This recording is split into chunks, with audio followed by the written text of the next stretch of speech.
I want to tell you about a new podcast called Amuse News. Publishing multiple days a week, Amuse News is your source for food news, interviews from around the food world, and more. On the show, we'll be engaging with food storytellers, from chefs to advocates to people working in the field, and many more. Find Amuse News wherever you get your podcasts. Amuse News is a destination for everyone who's looking for a new, insightful look into the world of food. Today's program is brought to you by Patina Events at Brooklyn Botanic Garden, an idyllic location for weddings, corporate events, and parties of any style. Visit us at patinaevents.com. Hey there, HRN listeners. This is Harry Rosenblum, host of Feast Your Ears. I know that news about COVID-19 and the coronavirus has made a lot of people nervous about getting sick. This collective unease has already had a big impact on our restaurant and food communities, especially in New York's Chinatowns. We hope that now more than ever, our listeners will join us in supporting restaurants and the hospitality industry at large. Many of the restaurants we love are small, independent businesses. That means that even 1 or 2 bad weeks can put them in jeopardy of cutting staff, limiting hours, or even having to close for good. As long as we're still able, we should go out to eat and support our favorite restaurants. I think it's also great to remember that hospitality professionals are really good at hygiene and food safety practices. Long before there were guides all over the news about how to properly wash your hands, they were already experts at hygiene. Guests' health is tantamount to successful hospitality in any restaurant. And even if you don't want to go out, you can still support restaurants by ordering delivery, buying gift cards, and giving them some extra love on social media. What better way to handle a crisis than by supporting those in our own community? If we don't support them now, they might not be there when this crisis is over. Join HRN in supporting restaurants during this time, especially our friends in Chinatowns around the country. Thanks for listening.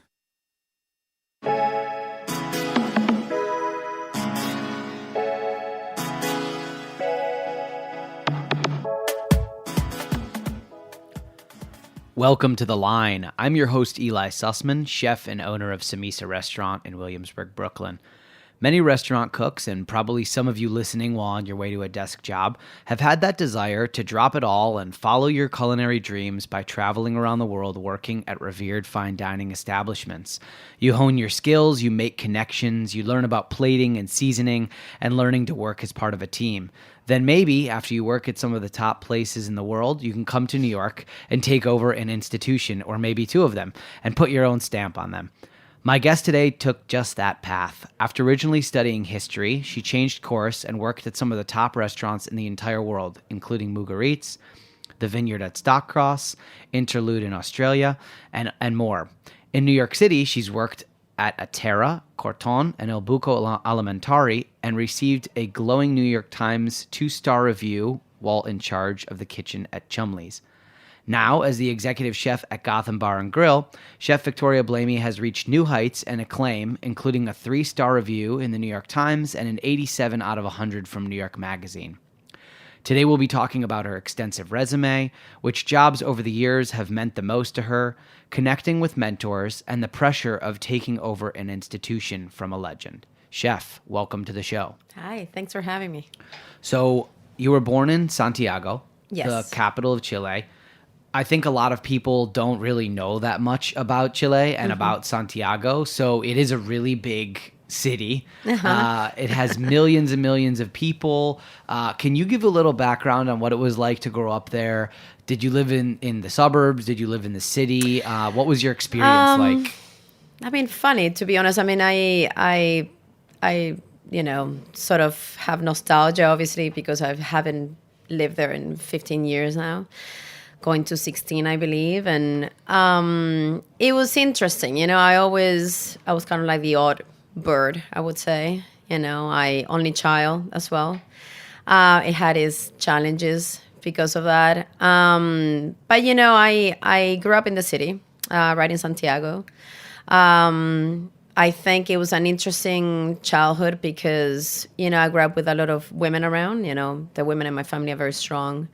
I was brought up by my mom mainly. Didn't really have a relationship with my dad until, actually never. I saw him a couple of times when I was like 18 years old, lived somewhere else. They broke up when they were very, very young. And she had me when she was very young. So my childhood was interesting because I was always, I kind of had to try to be social, to make friends. My mom worked 7 days a week for many, many years. An incredible woman, and it was an interesting childhood because I had the challenges of trying to be social, you know what I mean, and deal with a lot of things that were very conservative about the country, social wise. So because your mom was working so much, was there someone else that sort of raised you Took day care of to me? day? Was there like a grandma in the picture? Or No, did you just no. you kind of learned from a young age how to fend for yourself? Well, I mean, look, my mom did an amazing job. Of course, she worked a lot as she was present. Obviously I had a nanny. But then, yeah, I mean, I think I had a lot of, I was very proper, super, I think I behaved really well to the point I was 15 years old, and then everything just went downhill. But I, what I appreciate the most is just the fact of how close I am with my mom. I mean, she's so young. We have an amazing relationship. So, but yeah, I would say it was challenging in a couple of, schools for sure. Being also growing up from parents that are separated. In Chile, I don't know if people knew, but back in that time there was no divorce law, so you couldn't get divorced. You would have to be, it would be an annulment, and that would be by the church. So my mom was actually divorced back only in 2006. So those challenges were interesting for sure. And so you said that you were close in age. Up to a certain point, were you kind of looking at her like a friend? And then did that turn as you realized that she had control over you? And did that make you rebellious? Or I think for sure it was the point of like, look, I had a stepdad. We did not have an amazing relationship. I think it was tricky. He was much older than my mom. By like 15 years. And I think up to the point of 13, 15, you're trying to understand who you are, or trying to kind of see who you're going to be. You're not a child, you're a teenager. I think it's tricky. You rebel against everything. At least that's what I did. Shave my hair, dyed it blue, then, whatever. I did like so much. Probably not get a tattoo was the only thing until I was 36, funny enough. But yeah, then later on I realized, probably I was still very good at school, funny enough. It was just my attitude, and I think at that time my mom and I, of course, were not super, super close. And then, but it was only like a few years, it was like probably 3-4 years. I also changed schools. That was also tricky. So when you are in this kind of teenage, almost about to go on your own, how do you make the determination of what you're looking to pursue and what you are going to do with the rest of your life? Were you interested in history? Was that the safe route to go? Pressure from mom or stepdad? No, I think actually I was always interested in literature. I actually wanted to study literature. I got I didn't really get a no from my mom, but I got a definite sort of no from other people, It's like the career that you're going to make no money. So no one wants you to be a teacher, I think in pretty much every country. In South America, teachers also have minimum wage and, so on and so on.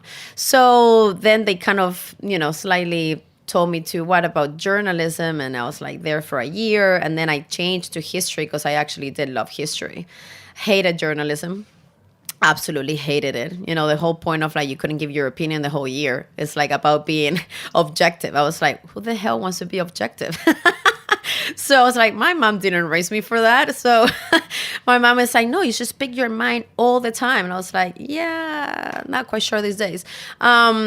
So no. So I mean, I like history, but I always been very active, super hyperactive, probably tons of energy. So I used to be very different from my, kind of friends at university. And even though I read a lot, my essays were great. I loved to study. I was just like running around different classes.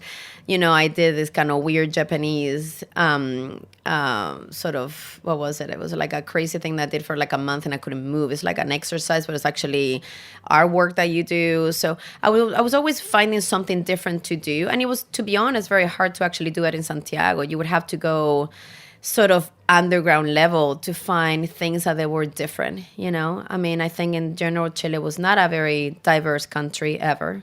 Santiago, obviously, the same. And I always wanted to find something different. You know, I always wanted to have something that wasn't the norm. I would find there sometimes, you know, with the love that I have for my country, you know, but I would have it sometimes very boring. So I would try to go to different areas. I would like alternative music. If I wanted to buy that, I would have to go to a very weird record store that no one knew about. So I always have to do that.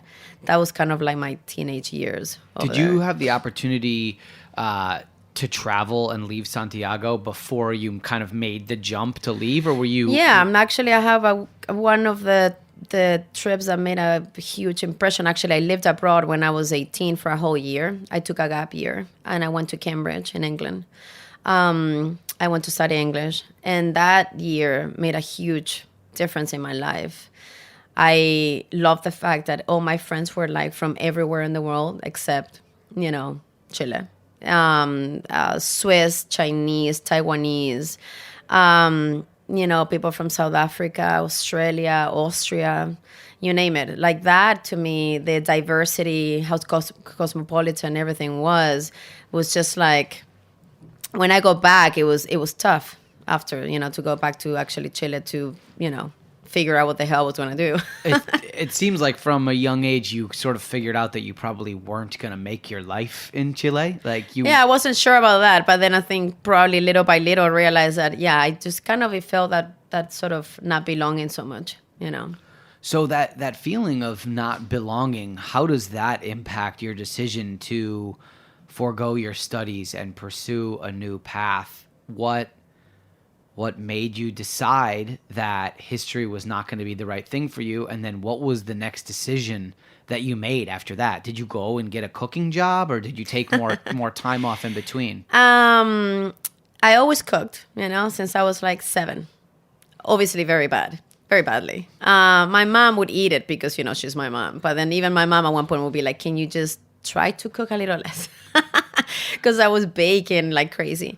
And I think cooking for me was always that family bond. You know, my mom didn't really cook at that time. She was, like I said, very much a workaholic, and, you know, she had to. But my great aunt used to be an amazing cook. She actually passed away on Sunday, and then she was one of the persons that, you know, that actually inspired me, you know, going to her house. And so food was always part of my whatever made me. I just realized at one point that instead of doing more of my essays, I just kept on cooking until like 4 a.m. in the morning. And then I realized that I'm 19 years old. And I was like, yeah, this kind of like, it doesn't make sense. I was 20 then, you know, when it was the next year in university. And then I just dropped out. I mean, I talked to my mom. And like I said, I have a good relationship. She was very supportive. And she's like, you know, you want to go to cooking school? And she's like, sure. But then she was kind of like, I hope this is it.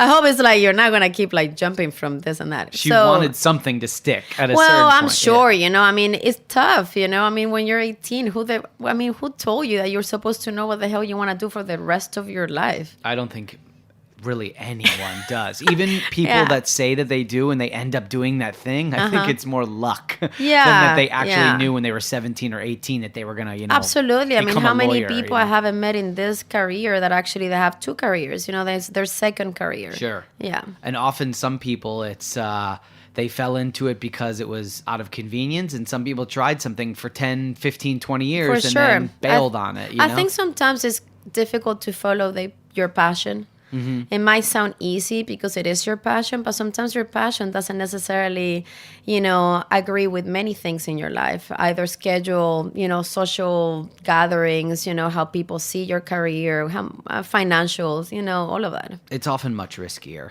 Yeah, for sure. And it would have been the safer route for you just to go directly and study and get a degree. And then even the fact of like even me being a teacher, I was like, you know, sounds good, but also same thing. It's like, so what were you gonna do? Have a PhD? You would have to travel. I mean, you always have to like, you know, go into like this ladder of climbing the ladder, you know. Before we get into sort of culinary school and making some real moves in the food world, I'm curious if you can talk a little bit about the food that you grew up eating. I'm not actually really familiar at all with the cuisine of Chile. You said that you were doing some baking. Were you doing like chocolate chip cookies and like pretty standard baking? I was doing pretty standard things, but I mean, a lot of the baking, at least for what we have in Chile, is a German influence for sure. So, you know, you do Kuchen, Berlin, and all those things are 100% German. So I would do that.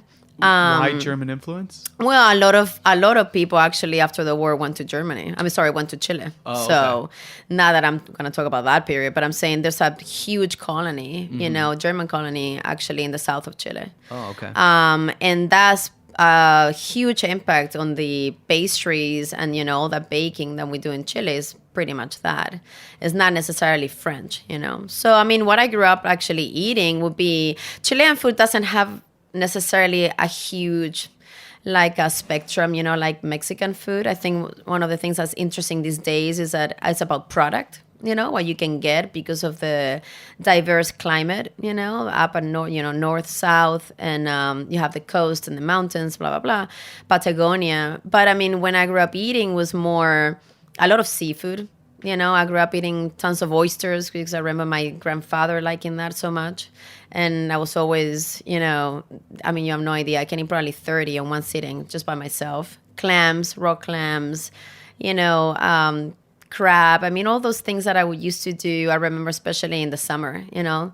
And then what I used to make was usually, I mean, as when you're like trying to cook, usually it's a bacon recipe. And then later on, I started doing some savory, but wasn't until like way later, I believe. Once I passed the test of like I can make bread that is not as hard that it doesn't break on the floor when you drop it. My mom was like trying to make the bread wouldn't even break. You know what I mean? It was just like a disaster. So I think once I graduated at home, you know, I passed the test. Yeah. So you go to culinary school and you don't come in with a huge amount of skills. Clearly not. and no experience. It seems like you really weren't that good at cooking at that point in your life. So do you go to a culinary school in Chile? Did you go somewhere else? Yeah, no, I went to culinary school in Chile. It was a new school. It was literally back in like probably 2001, I think. And then when cooking was supposed to be exciting, you know what I mean? There's new schools. You don't think you're going to be like literally in the same restaurant for like 30 years. So that it wasn't as scary. You know, I did entertain the idea before I went to history. But the idea of going to study in Chile and actually worked in Chile with people that have been in the same restaurant, you know, their career was one restaurant. And I couldn't really see myself doing that. Yeah. Did your skill set, did it escalate very quickly once you got into culinary school? Did you kind of get in a groove and start realizing that it was something that you took to easily, or was it just unbelievably hard work for you? And did you feel like it wasn't coming to you naturally? No, it wasn't hard work. I was just impatient. You know, very impatient to just like graduate. I mean, it was really silly that it was 3 years. You know, we had to study 3 years. I mean, I can't really wrap my head around that. But for me, it was just more like I wanted more. I wanted more, quickly, faster, and more. So, you know, then you would have vacations. So I remember one of my vacations, actually, I went to work in with Jonathan Eastman in Miami when he had Pacific Time. That was freaking 1,000 years ago, you know? And I did that for 3 months. And that was a wake-up call of like, yeah, this is how you do 450 covers. And I was like, yeah, sounds awful. But it was a great experience. And yeah, I just wanted to end, you know? I wanted school to wrap it up. Let me just take whatever degree. And I just want to start working, you know? So that's what it was for me. Did you carry that kind of frantic energy into your first cooking jobs, or Always. Always? So what was the first place that you went to after you graduated culinary school? So my whole idea always when I went to do my externships was to get a job abroad, you know? I mean, I think a lot of people in South America had that chip all the time. I think now it has changed a lot of like, oh, I gotta go somewhere else. You're always looking abroad, you know? I think that's a common factor in a lot of people, you know, growing up, you know, 30 years ago in South America. So a lot of my friends obviously wanted to go to Spain, but I always wanted to go somewhere else. I wanted to go back to England. So that time, you know, when I went to Cambridge and I had those friends and the experience, so I wanted to kind of relive this melting pot that I saw, that it was so exciting for me. So my goal was always to kind of go into that direction. So I had my last externship was at the Vineyard Stockross. I was incredibly determined to get a job. I mean, I don't know how. It's just I know my will. That's inside. My feeling was that I really wanted, not knowing whether that would be even an option or not, you know. And then I got an offer. I was super lucky in that sense, you know. The chef, even though it was extremely challenging, you know, he vouched for me. I went back to Chile for 3 months. He got my visa, and then I went back, and then that was it. And how long did you stay in the UK for? 2.5 years. And all of that time at the Vineyard? Yeah, pretty much. Yeah. And what was that experience like? You were finally abroad in a kitchen doing the job that you wanted to be doing, that you had studied for 3 years doing. Satisfying? Let down? How did you feel? It was incredibly hard. It's incredibly hard because I think, you know, you're naive. You know, I was 23. I was pretty old. You know, that's very old in a kitchen in England to actually go in as a commis chef. It was hard because, you know, my externship obviously was amazing. When you're working for free and you do a good job, you're going to get just like applauses everywhere, right? But then you're back and then they remind you that you're back, but now you're working. So that was a slap on the face. That was hard. You know, kind of also understand that you're on your own. It was a live-in situation that they're always crappy, you know. So making, I think I at that time it was like 11,000 pounds a year. I mean, that's insane, you know. And then live-in was also hard. You know, you would have different people, sometimes from the restaurant, usually front of house, you know, being dirty, messy, you know, working different hours. So that was pretty wild. And their job isn't that intense, so they can drink and party and stay out all night. It was hard for me, you know. So a lot of what I did was clean. You know, I would clean the apartment on my day off, and I was like, okay, I gotta stop doing that. And then I realized, you know what, I'm just gonna start going to London on my days off. So then I started doing that. But yeah, it was hard. I'm not gonna lie. It was inspiring, challenging. It was a beautiful experience. Probably I'm a bit too nostalgic right now when I look back, but I think for sure is what shaped my career, shaped who I am in the kitchen. I think some of those things, obviously, I try to see in a different way these days. You know, I mean, that was 2004, so 1,000 years ago, you know. But I think for sure I carry with me that discipline, determination, you know, and then that will, you know, to make anything happen. So you spend so much time at very, very high-end, like top restaurant in the world type kitchens where the intensity level is extremely high and the attention to detail is extreme. Were you ever worried about burning out, or did you burn out at any point? Because it seems like you just went from one great restaurant to an even greater restaurant to an even greater restaurant. You were really just for such a long time going from kitchen to kitchen to kitchen. Was it ever mentally and or physically exhausting for you?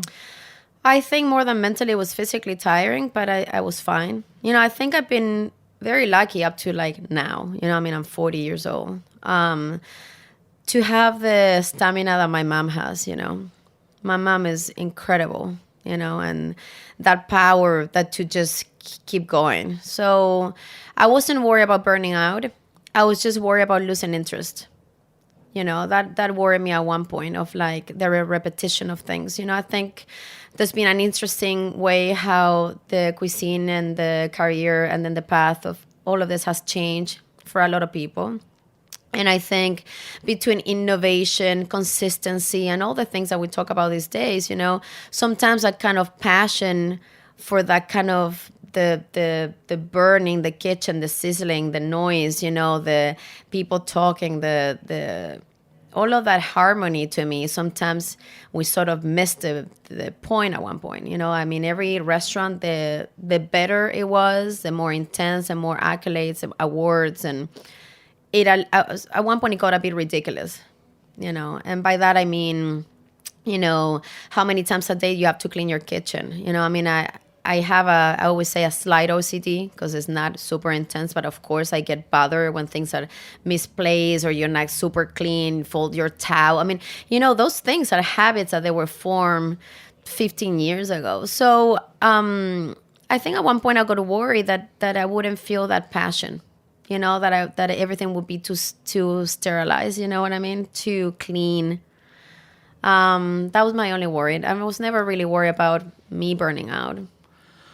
When you were in your sort of formative learning years, it was in 2002 to 2008 when you were doing all this traveling abroad. It was really like the height of molecular gastronomy. For sure. That was coming on, and sort of it became solidified as like, if you want to have a high-end fancy restaurant, you need to be almost heavily manipulating ingredients to be in that discussion, right? Like there are some that's exactly the time. There are some exceptions to that rule. Like some people there's like a St. John rebellion that right. didn't do that, but a lot of the places that you were at were doing this. So that's what I mean. Yeah. So my question in that capacity is, were you there because they were the best restaurants and you wanted to learn from the best, or was that an appealing style of cuisine for you that you wanted to chase?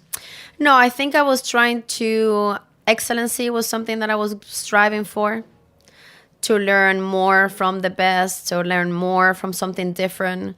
I think whenever you have that feeling of like, oh, I never know enough, there's not enough knowledge out there for me, there's not enough time to know. So for me, it was just more about learning more.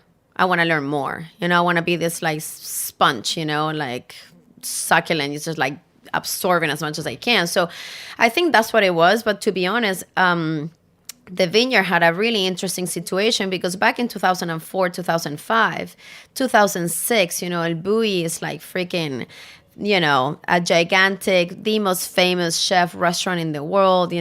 Madrid Fusion was, your dream if you ever going to make it. So I was right in the middle of that because the vineyard was very close to a Fat Duck.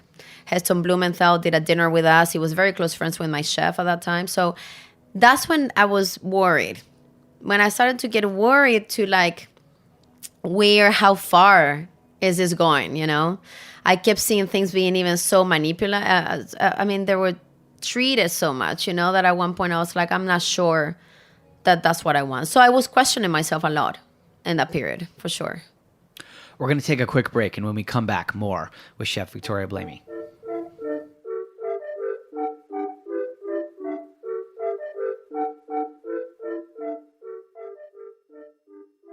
Patina Restaurant Group offers unparalleled service in New York's most iconic locations, including Lincoln Center and Macy's Herald Square. Patina is also the exclusive caterer at Brooklyn Botanic Garden. From meetings and presentations in the glass-walled atrium to galas in the renovated Palm House and intimate wedding showers at Yellow Magnolia Cafe, your event will be perfectly imagined and customized at Brooklyn Botanic Garden. You can also enjoy brunch and lunch at the picturesque Yellow Magnolia Cafe overlooking Lily Pool Terrace. Executive Chef Sarah Flynn's unique menu includes modern dishes with global flavors, with a focus on local and seasonal ingredients.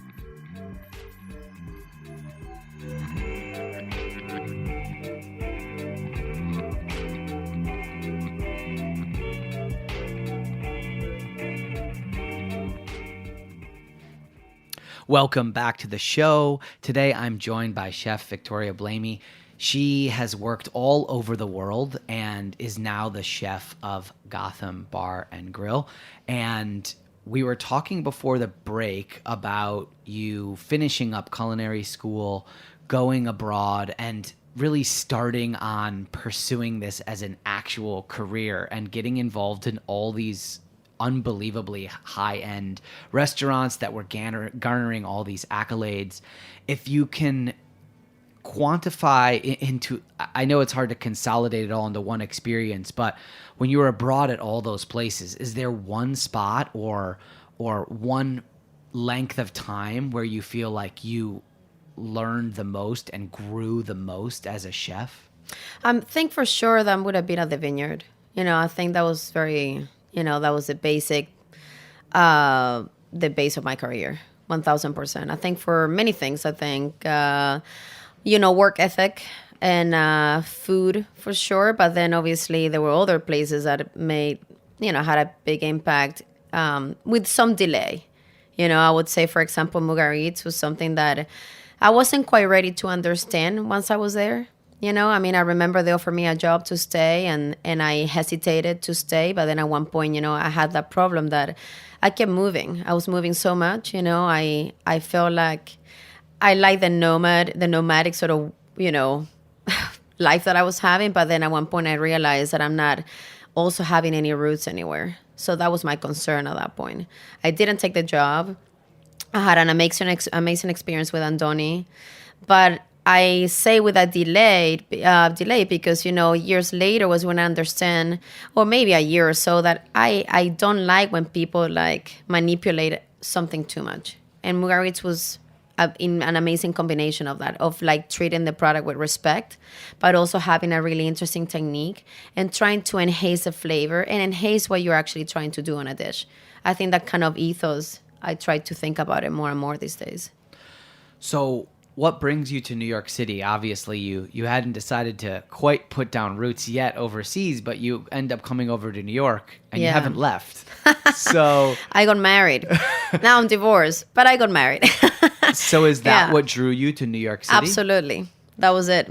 So it was literally, I was just... did you meet someone cooking abroad and move with them Not here? at all. I had a long-distance relationship for like almost 8 years with my ex-husband now. I mean, we're very good friends. He's a New Yorker. He's got nothing to do with the cooking world. He was just a very interesting man, very curious, also not trying to settle down ever, traveling, really social, wonderful person. And then we met at a wedding, super random. I don't really go to weddings. I hate weddings, although mine was fun. But yeah. So yeah, that was it. I mean, we met, we broke up 1,000 times. And then I kept moving countries from England to Australia. Then I go to Spain. We reunited in Spain. And it was kind of like the moment of what the hell, kind of like drop your towels sort of thing. So then we're like, sure. That was difficult. Getting married was not easy. Visa-wise, not us. Then we had a kick-ass wedding, actually, in Mugaritz in San Sebastian. We had an amazing time. But the solo reason why I came to New York was because I was getting married. Yeah. And so the person who can't be pinned down, finally, you guys pinned each other down. It seems like both of you were free spirits that were not really looking to be anchored to anything. Clearly not. That's why we're also the same now. We're back to our roots, yeah.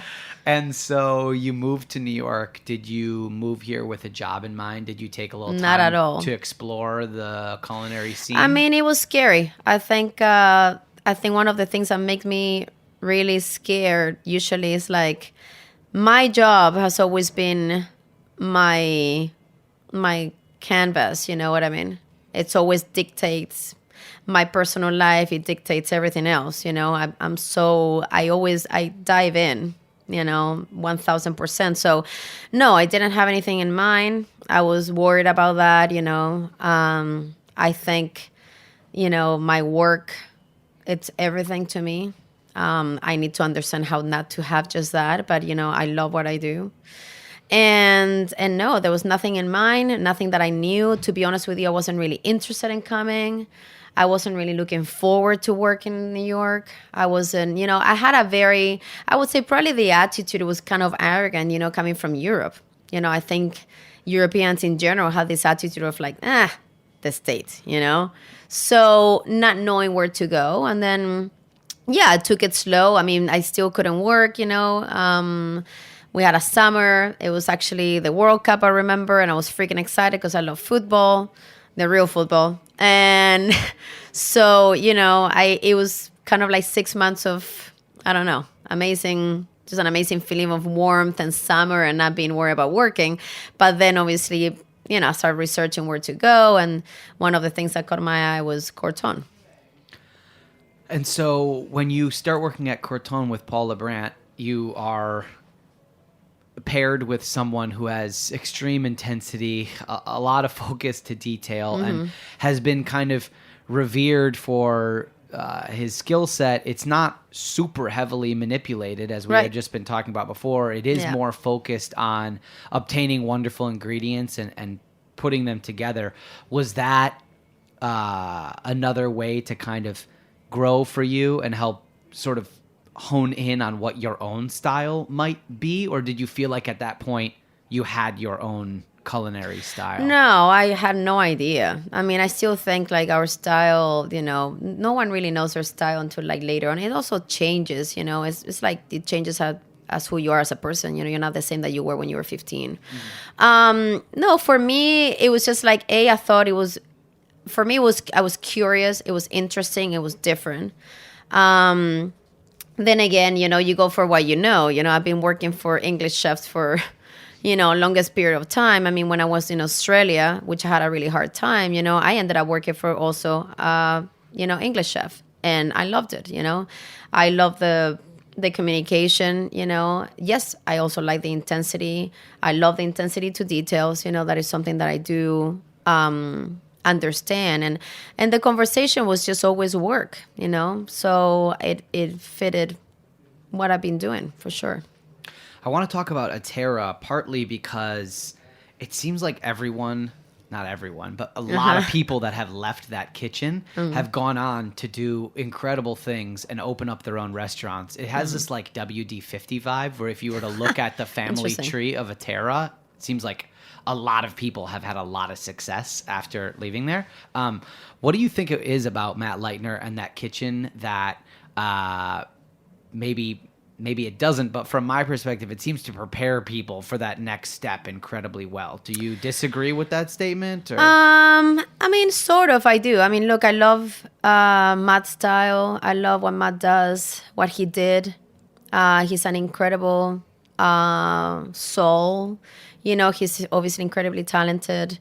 I love the way he thinks. We got along really well at work. Of course, it was very intense, very difficult to do what we did. It was one of the first restaurants probably to do what we were doing that now everyone kind of try to do these days.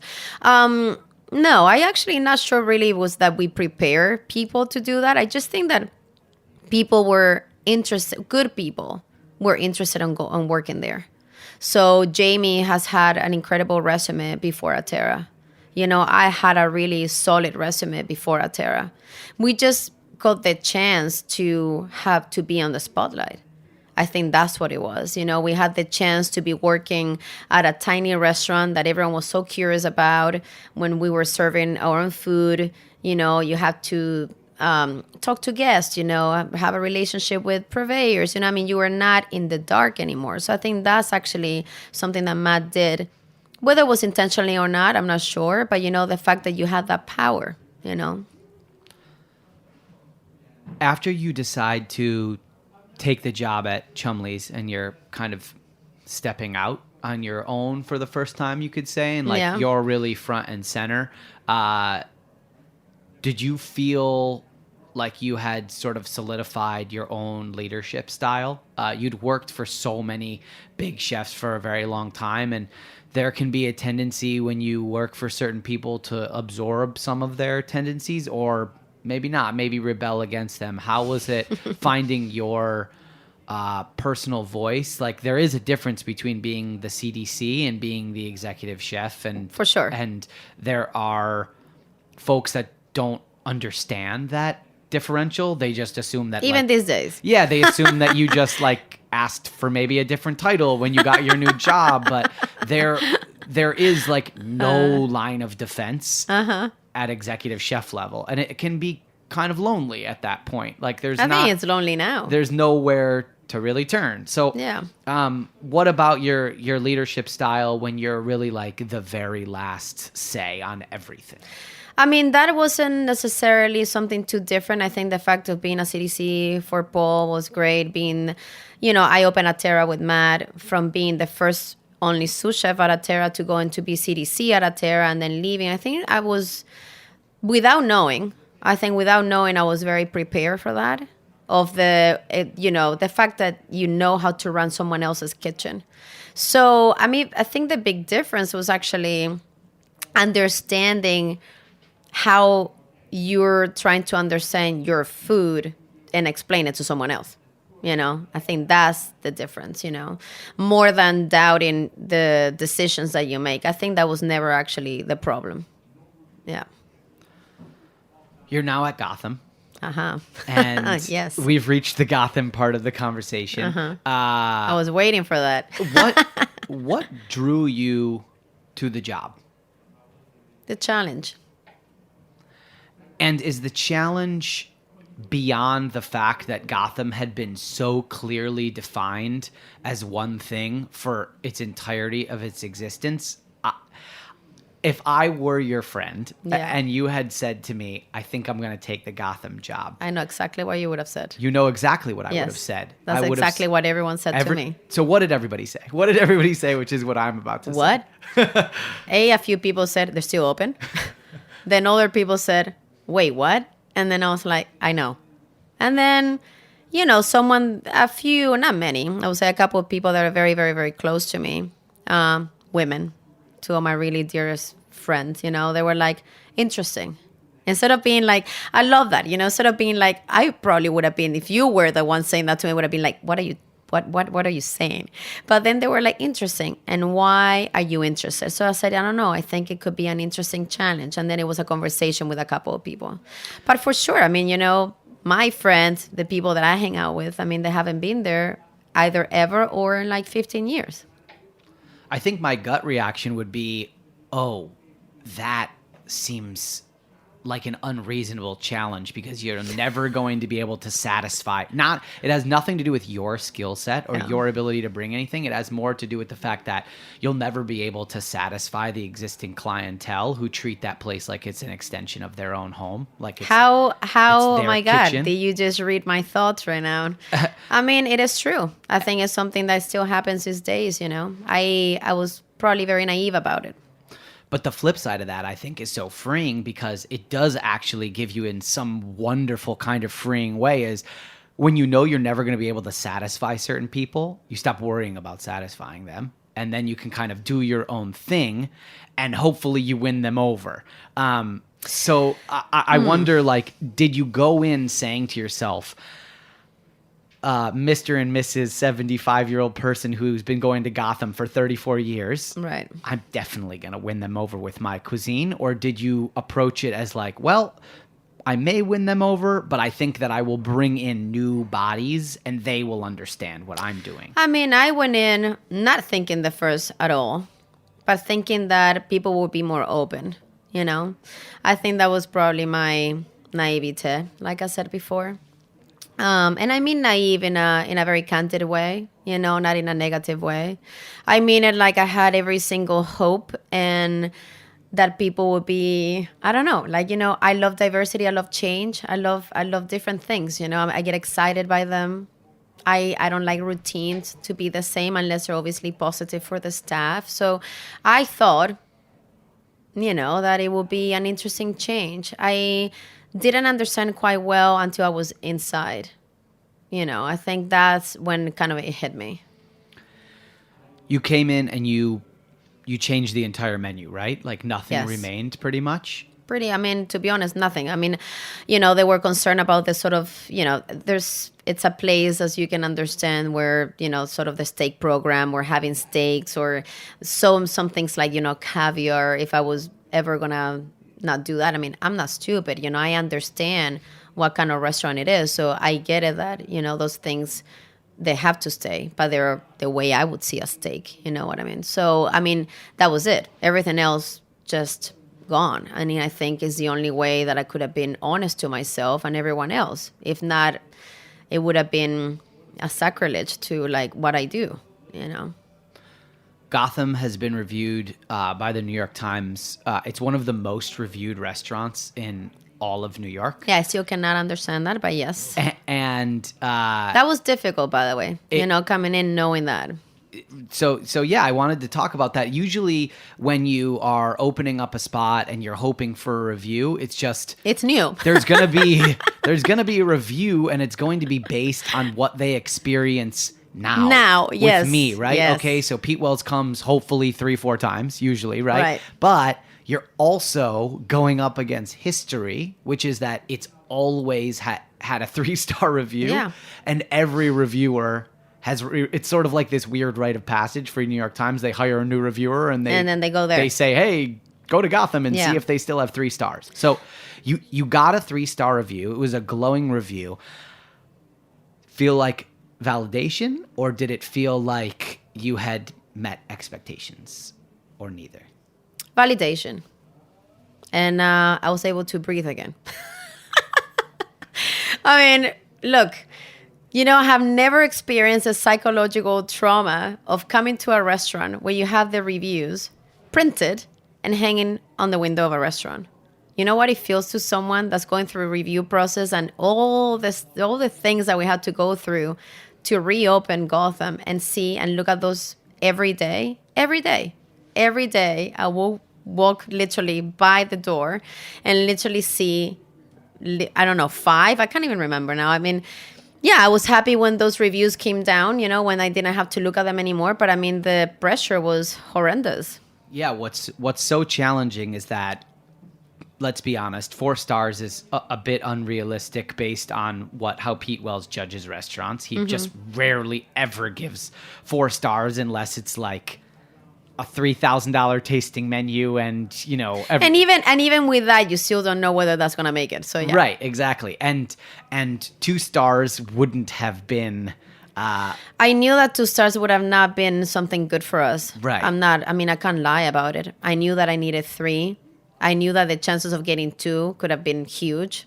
I never took it for granted. I never knew what was going to happen. I had no idea. I couldn't read it. I couldn't, all I knew is that I have to be, the only confidence that I have is that I did what I thought was right and the food that I would like to serve and the things that I like to highlight, So I didn't do anything that was against my principles. I think that's something that I'm happy with. But the process for sure, and it is validation. You do need that pat on the shoulder. The difference of running your own kitchen, if actually going back to that question, I'm going to tell you one thing. I realized this year, when you have that chef that, let's just be honest, in my career has always been a man, that puts your hand on your shoulder and says, she is the one, and you need to listen to her. She's my CDC. She's my sous chef, whatever you want. That creates respect it's just immediate. You know what I mean? The fact that then you are the executive chef, there's no one giving you that validation and that pat on the shoulder to say, I am with her and she is the extension of what I do. It's incredibly difficult. Incredibly difficult. Now that process, the review process is behind you, you've achieved that. What is motivating you day to day to elevate the restaurant, elevate yourself, and not just retaining the status quo? Like, what is making you every day? Well, I hate the status quo. I just hate that. So, no, I hate... No, I like change. I like action. I like movement. I like things being dynamic. I think one of them is we still have challenges. I mean, I couldn't lie about that. And I want people to understand, just the thing is that sometimes people they don't give you a chance, I think because exactly what you said, it's been the extension of their home for so long. It's almost like it became their diner, it's like you can ask for whatever you want and you'll get it. So it is tough to do that. I think these days, actually, my concern as it was before too, is the staff. How to have a great staff, how to keep inspiring them, how to keep doing new things, how to, there's so much more to do. Obviously now we're all concerned with Corona, so it's like trying to make sure that the home that we have, as a basement downstairs is safe. That's one of my concerns. I want to ask about mental health and chef mental health, which is, I'm asking this question sort of for myself as a business owner and someone who does this. I tend to define all my self-worth through my restaurant and through my job. If I'm not a chef and I don't have my spot, then what am I? It seems like you kind of alluded to that a little bit back a couple minutes ago in our conversation. So I'm wondering how do you approach the day to day of defining yourself through your work and feeling self-worth if tomorrow we both, for some crazy reason, like if we couldn't go into our jobs and do what we do, what would you do to kind of define yourself? That's an interesting question. I think it's true. I think one of them is just trying to understand that you're more than the chef. You know what I mean? That you're Victoria, the friend, lover, daughter. You know what I mean? Not so much granddaughter these days, but you know that you are many shades of something else.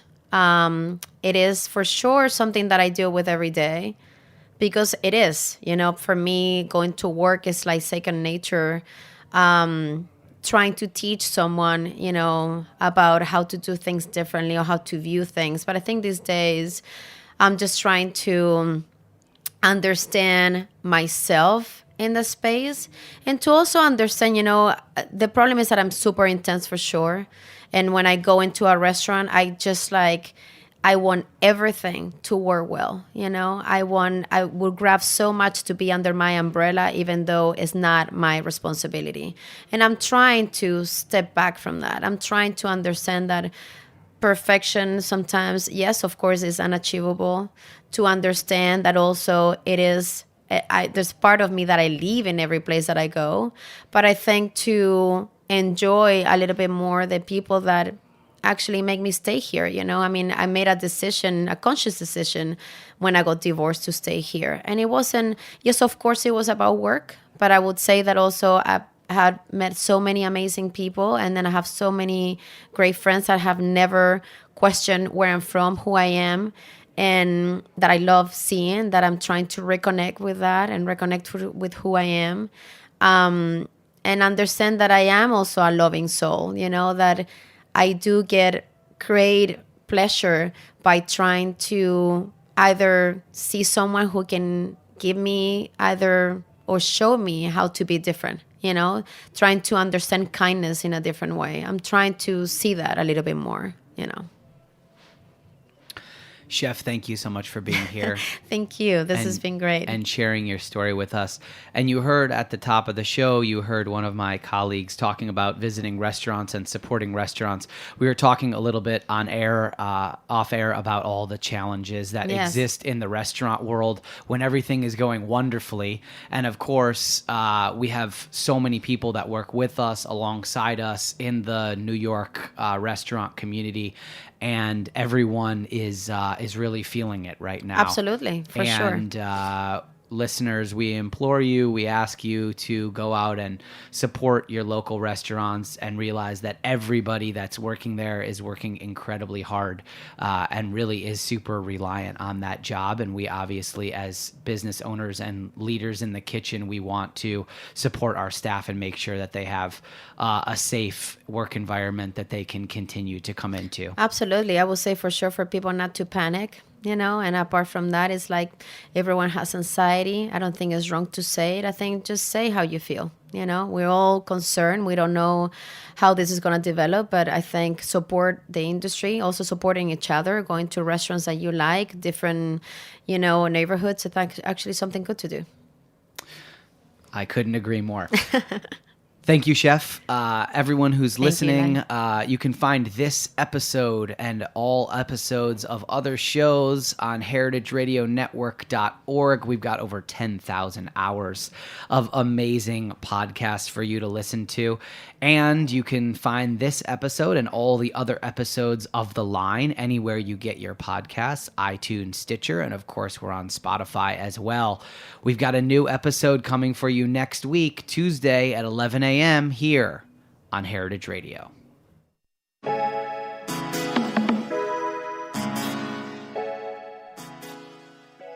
The Line is powered by Simplecast. Thanks for listening to Heritage Radio Network, food radio supported by you. For our freshest content, subscribe to our newsletter. Enter your email at the bottom of our website, heritageradionetwork.org. Connect with us on Instagram and Twitter at heritage_radio. You can also find us at facebook.com/Heritage Radio Network. Heritage Radio Network is a nonprofit organization driving conversations to make the world a better, fairer, more delicious place. And we couldn't do it without support from listeners just like you. Want to be a part of the food world's most innovative community? Subscribe to the shows you like, tell your friends, and please join the HRN family by becoming a member. Just click on the beating heart at the top right of our homepage. Thanks for listening. Hey, are you hungry? Well, you're in luck. Meat and 3 is back for season 16. I'm Taylor Early, and we've got a whole new batch of reporters I am so excited to introduce you to. Hi, I'm Elizabeth Fisher. Asha McElroy. Sam Girardi. Jessica Gingrich. Hannah from Wisconsin. I'm a swing dancing audio engineer. I am a future registered dietitian nutritionist. I'm from New York, and I love rice and beans. My favorite food of all time is a shrimp burrito. I love watermelon. We've also got a bonus podcast for you called Behind the Internship. 3 of our reporters will take you along to show how they developed stories for this very show, Meat and 3. Hi, I'm Danielle Flitter, a plant-based chef from Philadelphia, living in Mexico City. I'm Sophia Hooper. I'm a bartender based in Portland, Maine. My name is Addison Austin Liu. I am a chef and food journalist from Salt Lake City, Utah, and my favorite food is Peruvian. Rice and beans. Hand-drawn noodle soup. So tune in to enjoy a square meal for your ears. And I hope you saved a little room for dessert.